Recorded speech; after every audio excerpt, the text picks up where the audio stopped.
ПСЖ Арсенал. Матч огня и по цифрам, и по смыслу. И вот что я думаю на этот матч. Первый. Удар из створ Букайоко Сака больше 1,5. Сако поучаствовал в 15 голах в этой Лиге Чемпионов. 9 голов и 6 передач. Забивал в последних 2 выездных матчах.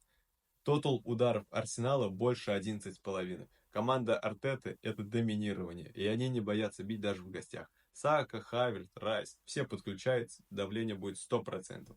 Тотал голов больше 2,5. В последних 5 матчах Арсенал, где был определен победитель, 4 завершались с разницей в 1 гол. Также можно взять желтая карточка Жоа Невиша. Невиш совершил 51 отбор в этом сезоне Лиги Чемпионов. Больше, чем любой другой полузащитник сезона 14-15. Ну и, конечно же, это гол Усмана Дембеле. Дембеле забил 8 голов в этом розыгрыше Лиги Чемпионов, уступая только Златану Ибрагимовичу в истории ПСЖ.